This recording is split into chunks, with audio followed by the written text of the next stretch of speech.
The idea for the NERV, which is Network Emergency Response Vehicle, came out of Hurricane Katrina. So the ability to integrate voice, video, data, to have the entire situational awareness picture in front of first responder, a police officer, a fire department, it's imperative today.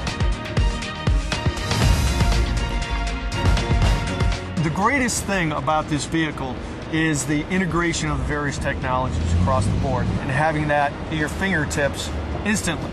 Having full call manager, unified communications, being able to have all the data connectivity that I would have in my office, and then on top of that, being able to have telepresence calls, being able to stream media. So it's not just one thing. Johnston County is located in the central to eastern part of North Carolina. It's not a question of if, it's a question of when we have another hurricane. We're not asking for that, but if it was to occur, we're going to have to reach out for help because just that type of incident really taxes your public safety system. Whether it's local, state, or federal, we've got an obligation in this public safety. Interoperability is the key.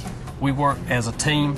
Everybody's got to be on the same sheet of music. We've all got to be able to communicate back and forth, whether it's by phone, walkie-talkie, radio, or whatever. It's the difference between success and failure, and sometimes life or death. We're very fortunate to have Cisco conducting this exercise here today. Everybody will be able to see what the potential of the NERV will bring to Johnston County once it arrives on the scene or on location. Within just a few minutes, we have full voice data and video connectivity, and we can give them a wireless cloud so that somebody can walk up with a laptop and get on the internet or get on their various applications, and then we enable the end user to complete their mission.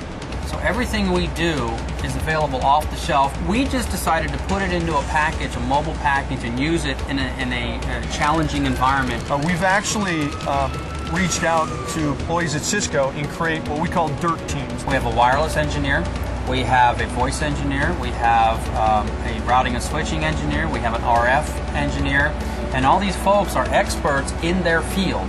We also have IPEX, which is Cisco's IP Interoperable Collaborative Systems, which allows us to bridge disparate radio systems as well as tie in your enterprise phone network, your IP phone network, and your computer systems right down to your cell phone to dial in, so we can connect all the people that have that intellectual capital that needs to be brought together to command an incident.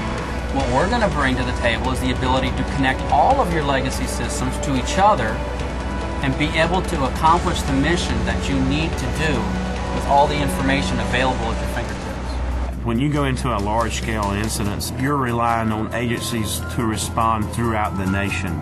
And you want to make sure that you're able to flow information to them and they're able to get information back to you. I think collaboration is a huge part of what we do.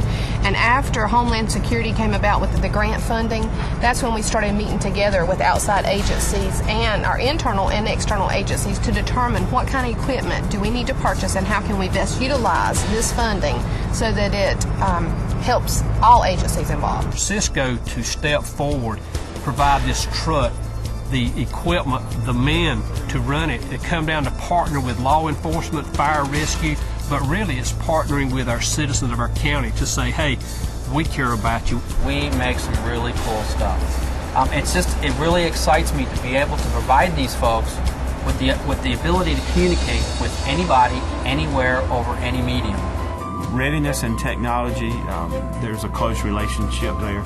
But as public safety migrates towards an IP-based emergency services communication system, then I think we're going to be able to have true readiness.